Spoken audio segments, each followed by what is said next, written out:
Hasil imbang yang diraih Indonesia tentu saja sangat mengecewakan, sebab bagaimanapun ini adalah kesempatan bagi Indonesia untuk bounce back pasca dibabat habis oleh Irak. Namun yang terjadi, melawan tim yang harusnya bisa dikalahkan dan bisa dibilang paling lemah di grup ini, Indonesia kembali tampil di bawah form mereka. Dan kalau aja nggak ada Hernando yang berjibaku di babak pertama, walah udah jebol gawang kita akibat kesalahan sendiri. Nah, selain tentunya otak-atik ala Coach Shin yang gagal lagi, barisan lini tengah juga kembali tampil underperform. Hal yang pastinya membuat publik rindu sosok Ivar Jenner dan Marcelino Ferdinand, yang bagaimanapun keduanya emang jadi gelandang terbaik yang dimiliki timnas saat ini. Namun sayangnya mereka harus absen lantaran cedera.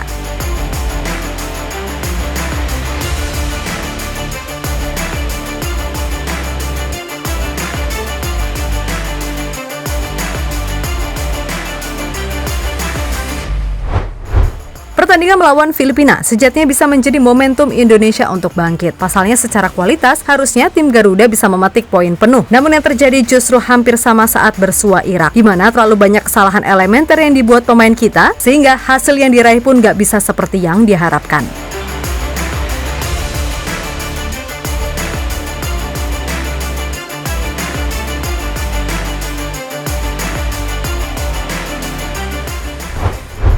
Yap, kredit tentu saja harus kita berikan kepada Hernando Ari. Pasalnya, ia yang tampil menggantikan Nadeo, mampu tampil luar biasa khususnya di babak pertama. Di luar gol yang terjadi karena itu emang situasinya sulit. Namun secara keseluruhan, Hernando bisa melakukan save-save krusial, terutama saat mengantisipasi blunder dari Rizky Ridho yang nyaris berbuah gol bunuh diri.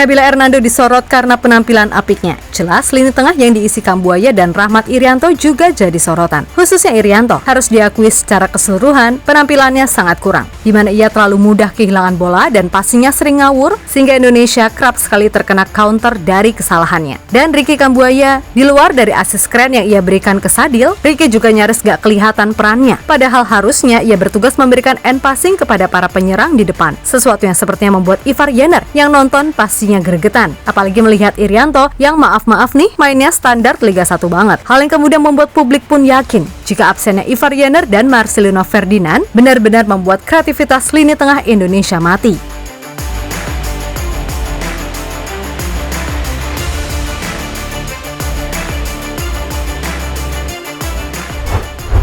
Yap, di laga ini sendiri Coach Shin juga layak dikritik, murni karena otak-atik yang ia lakukan kembali gagal. Pasalnya dengan pola 5-3-2, Indonesia jelas kalah total di tengah. Dan mainnya Asnawi dan Sandi Walsh dalam area yang sama, nyatanya justru membuat serangan itu nggak jalan, di samping Sandi yang tampaknya juga nggak 100% fit. Yap, Asnawi benar-benar terisolasi saat main sebagai gelandang kanan, yang mana itu justru membuat jarak antar lini jauh. Barulah saat Witan masuk menggantikan Sandi, semuanya agak berjalan. Tapi itu tadi, pengambilan keputusan di saat akhir yang sepertinya masih menjadi penyakit lama pemain Indonesia.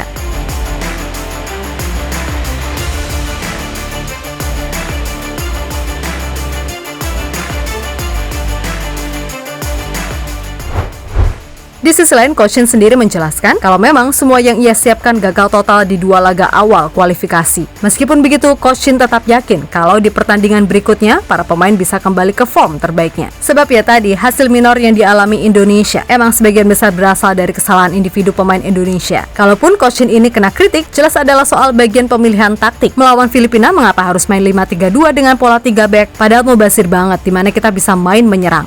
Malah bertahan. Ya tapi bagaimanapun, Coach Shin pastinya lebih tahu apa yang terjadi di dalamnya, dan pastinya ia sudah mempertimbangkan ini semua. Toh bila akhirnya salah dan gak jalan, pada akhirnya membuktikan kalau Coach Shin ini juga manusia biasa yang sekelas Pep dan Jurgen Klopp aja bisa salah. Jadi mumpung ini masih 2 match dan Januari udah Piala Asia, semoga aja segala kekurangan bisa dibenahi. Dan para pemain keturunan juga bisa diharapkan bisa segera join dan bisa full team. Untuk itu kritiklah secara bijak dan bersifat membangun, bukan kritik untuk menghakimi atau menyalahkan dengan membabi buta. Oke?